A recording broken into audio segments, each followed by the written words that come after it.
안녕하세요. 다우데이터 아비바 담당 김동원입니다. 오늘은 아비바 E3D 디자인의 파이핑 모델링 방법에 대해서 살펴보도록 하겠습니다. 파이핑 모델링 강의는 총 3강으로 구성되어 있습니다. 1강은 파이핑 모델링에 필요한 기초 정보들을 다루고 있고 2강은 파이핑 모델링 실습, 그리고 3강은 파이핑 모델링에서 사용되는 몇 가지 유틸리티들에 대해서 살펴보도록 하겠습니다. 이번 1강에서는 파이핑 모델링에 대한 기초 정보들에 대해서 살펴볼 예정입니다. 먼저 파이핑 하이라키, 모델 구조라고 보시면 됩니다. 두 번째는 파이프를 구성하고 있는 각 요소별 특징, 그리고 마지막은 어라이브 리브 포인트, 그리고 커넥션에 대해서 설명드리도록 하겠습니다.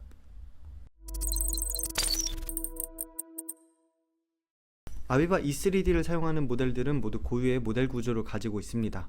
제일 상위에 위치한 이 사이트와 존은 여러 모델들에서 공통으로 사용되는 객체입니다.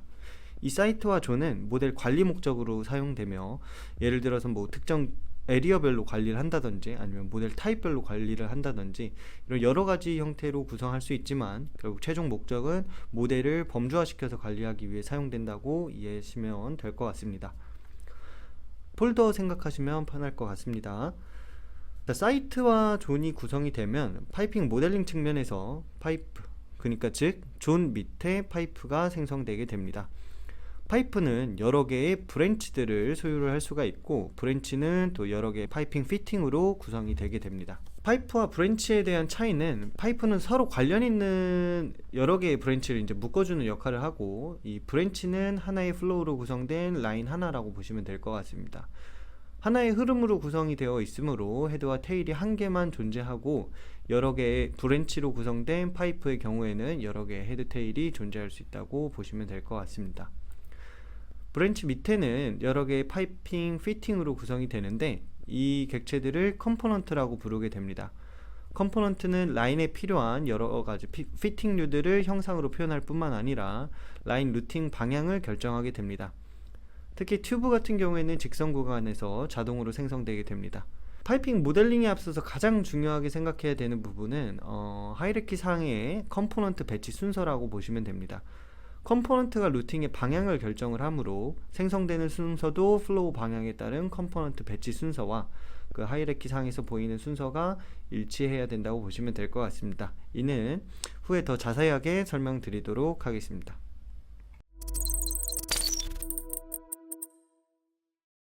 자, 그럼 더 자세하게 들어가서 파이프 모델 구성 요소별 특징에 대해서 살펴보도록 하겠습니다.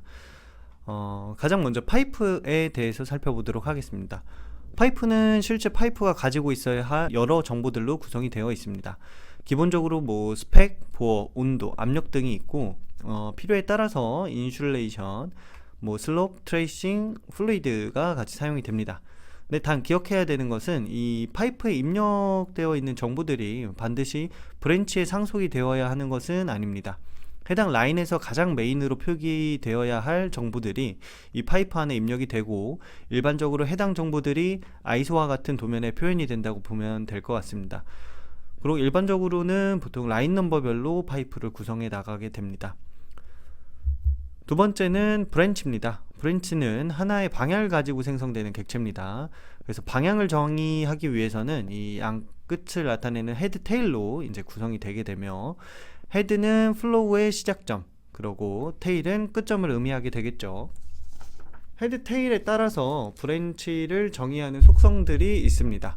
우선 어디서 시작되는가를 결정하는 포지션, 두 번째는 어떤 객체와 연결될 수 있는지에 대한 엔드 타입 커넥션, 세 번째는 어디를 향해 나아가는가에 대한 디렉션, 그리고 네 번째는 해당 브랜치에서 사용되는 강관의 크기, 보어 사이즈를 의미하겠죠. 그리고 다섯 번째는 어떤 객체와 연결되었는가를 나타내는 레퍼런스 속성, 쉽게 말해서 이 브랜치의 헤드 혹은 테일이 노즐과 연결됐는지 아니면 다른 라인의 T와 연결됐는지 등에 대한 정보가 기입이 된다고 보시면 될 것 같습니다. 그리고 마지막으로 헤드에서만 사용되는 속성으로 헤드의 시작점의 튜브 사양이라고 보시면 될 것 같습니다. 이거를 HSTU라고 부르게 되고요. 각 속성은 제가 짧게 속성 이름만 적었지만, 실제로 값을 쿼리하거나 받을 때는 이게 헤드인지 테일인지 구분을 해야 하므로 내가 만약에 헤드 포지션 값을 보는 경우에는 이 앞쪽에 H, POS라고 적으면 되고, 혹은 그것을 속성창에서 찾으면 되고, 반대로 테일에 대한 포지션 값을 경우에는 이 앞에 T라고 붙여주시면 될 것 같습니다. 브랜치에서 가장 이제 중요하게 기억해야 할 포인트는 테일의 디렉션 설정 시 반드시 마지막 이 플로우 방향의 반대 방향으로 테일 디렉션을 설정해 주셔야 합니다. 즉 이제 관을 막는다고 보시면 될 것 같습니다. 여기서 이 플로우 디렉션 방향 반대 방향으로 이렇게 테일의 디렉션을 설정을 해 주셔야 됩니다.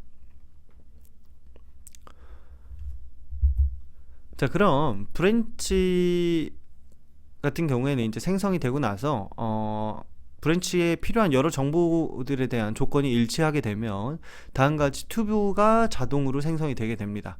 근데 만약 이 브랜치가 불완전하게 정의가 된 경우에는 이 아래와 같이 점선으로 표기되어 나타나게 됩니다. 일반적으로는 점선으로 표기되는 경우는 이 보호 사이즈가 맞지 않거나 아니면은 방향 혹은 위치가 맞지 않거나 하이라키 순서가 잘못되는 경우가 있습니다. 이 외에도 여러 가지 원인이 있을 수 있으나 대표적인 케이스만 몇 개 소개를 드렸습니다. 자, 그럼 마지막으로 컴포넌트입니다.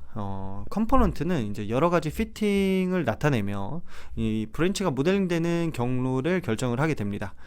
앞서 간단하게 소개 드린 것처럼 이 컴포넌트 하나하나가 브랜치 루팅을 결정을 하게 되므로 이 하이라키 순서도 플로우 방향에 따른 컴포넌트 순서와 일치해야 됩니다.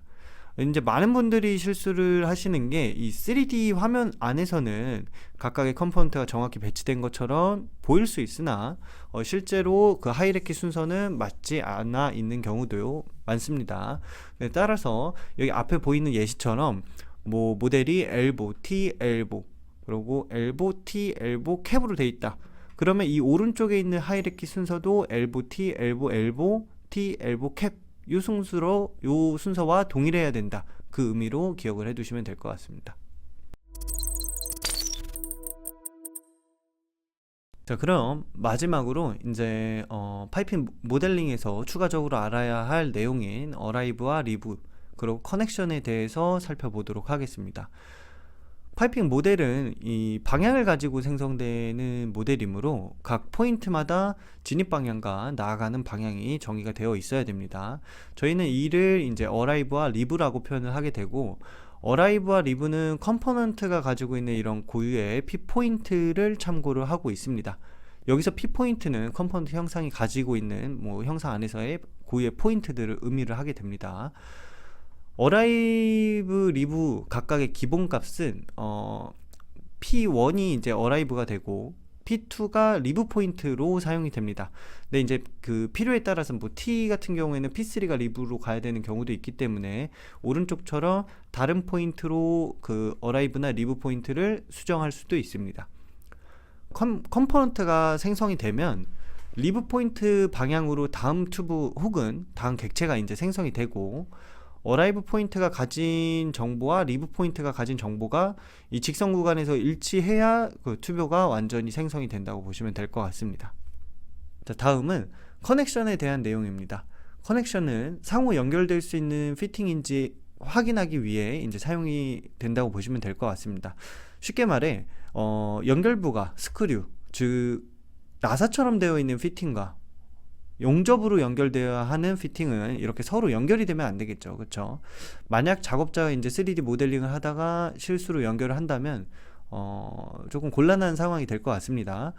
이렇게 휴먼 에러로 인해 발생하는 모델링 실수를 줄이기 위해 사용되는 것이 이제 커넥션 정보이며, 어라이브와 리브 포인트가 가지고 있는 커넥션 정보를 통해 그 각각의 피팅들이 상호 연결 가능한 객체인지를 확인을 하게 됩니다. 이 연결이 될 수 있는 조건에 대한 판단은 이 앞에 화면에 보시는 것과 같습니다. 첫 번째는 첫 번째 객체가 가진 리브 포인트의 커넥션 타입이 두 번째 객체의 어라이브 타입과 연결될 수 있는가. 그래서 만약 가능하다면 서로 연결돼서 생성이 되고, 그러니까 즉 서로 붙어서 생성이 되고, 아닌 경우에는 첫 번째와 두 번째 객체의 각각의 리브 포인트의 커넥션 타입이 연결될 수 있는가를 체크를 하게 됩니다. 그래서 연결이 될 수 있는 경우에는 두 번째 객체의 리브 포인트가 첫 번째 객체 리브 포인트에 붙어서 연결되므로, 그러니까 즉 방향이 반대로 뒤집혀서 연결이 된다고 보시면 될 것 같습니다. 두 번째 객체의 방향이 반대로 뒤집힌다, 이렇게 이해를 해두시면 될 것 같아요. 자, 그러면 이 두 번째 객체의 어라이브, 리브 모두 연결될 수 없는 상황인 경우에는 incompatible connection type 에러가 이제 발생을 하게 되면서 일정 거리 수풀되어 생성됩니다 라는 경고 문구가 나타나게 됩니다. 그래서 만약에 그 문구가 나타나게 되면은 내가 혹시 연결할 수 없는 객체를 연결했는가, 이렇게 한번 생각을 해주시면 좋겠습니다. 자, 이런 커넥션 정보들은 DB 내에서 저장되어서 관리가 되고, 각각의 커넥션 정보들은 이제 관리자가 생성하고 관리를 하므로 모델링하면서 별도의 이런 커넥션 룰들에 대한 작업을 할 필요는 없습니다. 자, 그럼 여기까지 해서 이제 파이핑 모델에 필요한 기본 개념들에 대해서 살펴보았습니다. 해당 내용을 토대로 하여 이 강에서는 실습 모델링을 진행하도록 하겠습니다. 다음 강의에서 보도록 하겠습니다. 감사합니다.